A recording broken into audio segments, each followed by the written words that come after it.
warahmatullahi wabarakatuh. Bismillahirrahmanirrahim. Alhamdulillahi rabbil alamin. Wal 'aqibatu lil muttaqin. Wala 'udwana illa 'alal zalimin. Wassalatu wassalamu ala asyrafil anbiya'i wal mursalin Sayyidina wa maulana Muhammadin wa ala alihi wa ashabihi wa man tabi'ahum ila yaumiddin, amma ba'd. Hadratil muhtaramin, para jamaah salat Isya dan salat tarawih Masjid Hubbul Huda yang dirahmati Allah Subhanahu wa taala. Bersyukur alhamdulillah kita sudah sampai pada malam yang ke-28. Itu artinya tinggal beberapa hari lagi Ramadan akan segera meninggalkan kita semua. Saudara-saudaraku yang dirahmati Allah Subhanahu wa taala, tidak ada yang kekal di dunia ini semuanya kecuali Allah Subhanahu wa taala. Hari terus berganti hari, minggu berganti minggu, bulan berganti bulan, tahun berganti tahun. Akhirnya kita seluruhnya yang tadinya kita bagaikan anak-anak yang sedang berlari-lari, sekarang ini kita berlari-lari menuju alam kubur. Rambut sudah mulai berubah warna, janggut kita sudah berubah warna. Itu artinya bersiap-siap kita untuk menerima panggilan Allah berikutnya, yang melebihi dari panggilan sang muadzin. Saudara-saudara yang dirahmati Allah Subhanahu wa taala, ketika baginda Rasulullah sallallahu alaihi wasallam meninggal dunia, gempar para sahabat. Mereka menangis, mereka histeris. Bahkan seorang manusia yang gagah, yang iblis pun konon katanya takut kepadanya, yaitu Amirul Mukminin Sayyidina Umar ibn al-Khattab radhiyallahu anhu, ketika mendengar berita kematian baginda Rasulullah sallallahu alaihi wasallam, beliau langsung menghunus pedang. Apa yang beliau katakan? Man qala Muhammadur mata la'uqti'anna ra'sahu. Siapa yang bilang Muhammad telah mati, akan kupenggal lehernya, akan kupotong lehernya. Fa inna Muhammadan dhahibun ila rabbih kama dhahaba Musa 40 yauman. Muhammad bukannya meninggal, Muhammad cuma pergi sebagaimana Nabi Musa pergi selama 40 hari bertemu dengan Rabb-nya, bertemu dengan Tuhannya. Umar ibn al-Khattab, seorang manusia yang gagah, luar biasa, berani dan ditakuti oleh siapapun, ketika itu seakan-akan menolak takdir, menafikan seorang makhluk, menafikan bahwa makhluk itu adalah makhluk yang tidak kekal, akan berjumpa dengan ajalnya. Kenapa? Karena saking cintanya Umar kepada baginda Nabi, saking cintanya sehingga kecintaan itu menutup firman-firman Allah bahwa semua makhluk akan berakhir. Namun Sayyidina Abu Bakar Siddiq radhiyallahu anhu, ketika beliau melihat kondisi Rasulullah sallallahu alaihi wasallam, keluar beliau dari kamar baginda Nabi, beliau rangkul itu Umar ibn al-Khattab. Seraya beliau berkata kepada Umar dan para sahabatnya yang lain, apa kata Abu Bakar As-Siddiq? Man kana ya'budu Muhammadan fa inna Muhammadan qad mata. Wa man kana ya'budu Allah fa inna Allah hayyun la yamut. Kata Abu Bakar As-Siddiq, siapa yang menyembah Muhammad, Muhammad telah mati. Tapi siapa yang menyembah Allah, hayyun la yamut. Allah senantiasa hidup dan tidak akan pernah mati. Itulah yang dikutip oleh Abu Bakar As-Siddiq, firman Allah Subhanahu wa taala, "Wa ma Muhammadun illa rasulun qad khalat min qablihi rusul afa immata aw qutila qalabtum ala aqabikum."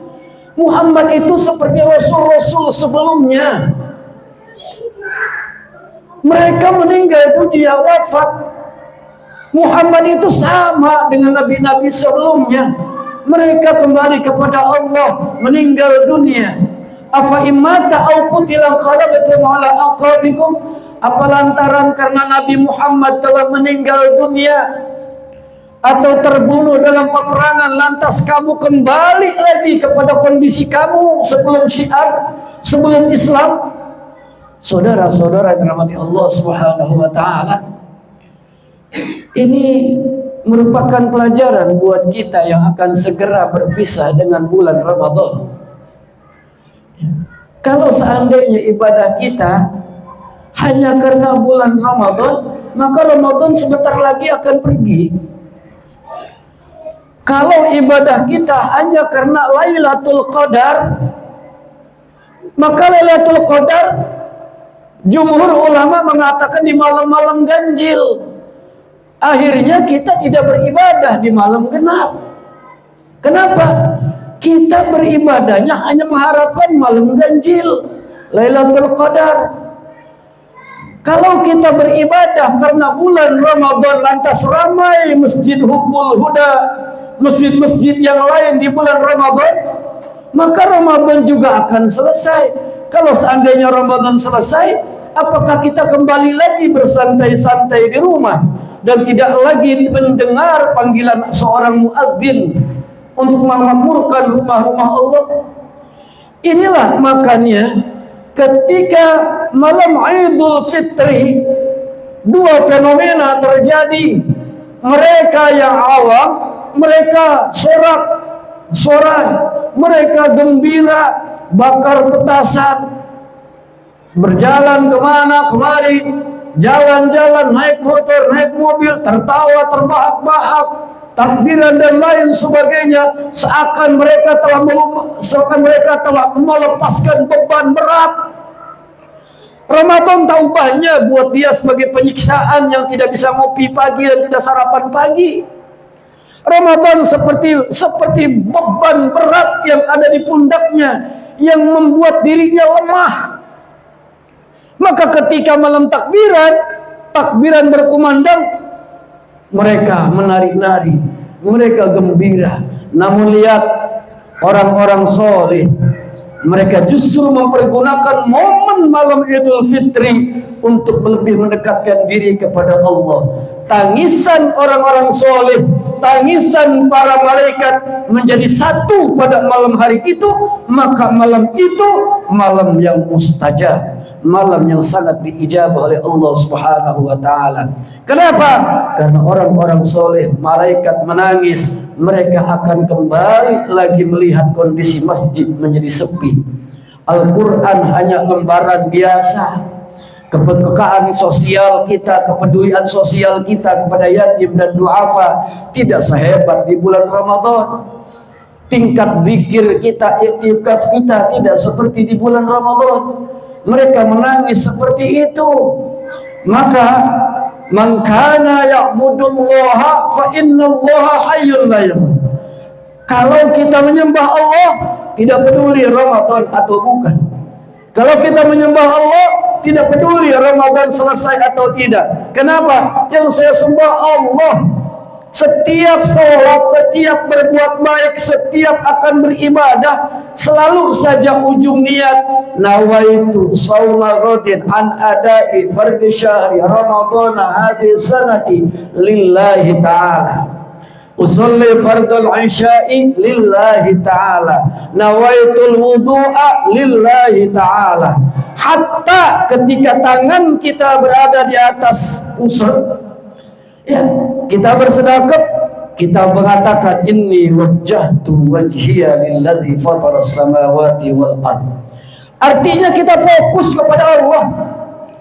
tidak peduli dengan siapapun dan apapun, tetap tertuju kepada Allah Subhanahu wa taala. Ibadah Ramadan biarlah berangkat pergi, yang penting dedikasi pelajaran yang diberikan Ramadan. Terima kasih wahai Ramadan, engkau telah mengajarkan kami menjadi orang yang peka terhadap kondisi sosial. Terima kasih Ramadan, engkau telah mengajarkan kami untuk kembali ingat terhadap Al-Quran yang akan menjadi syafaat kami dan lebih menjauhkan handphone dari diri kami. Terima kasih Ramadan, engkau telah memberikan kenikmatan solat malam kami. Terima kasih Ramadan, engkau bangkitkan semangat spiritual kami di bulan Ramadan ini. Semoga di bulan Syawal nanti kita bukan orang yang munafik, yang mengatakan minal aidin wal faizin, tapi sebetulnya kita bukan orang-orang yang kembali kepada fitrah, namun dosa yang makin bertambah banyak karena kezaliman kita kepada diri dan kepada Allah Subhanahu wa taala. Demikian, terima kasih. Mohon maaf. Assalamualaikum warahmatullahi wabarakatuh.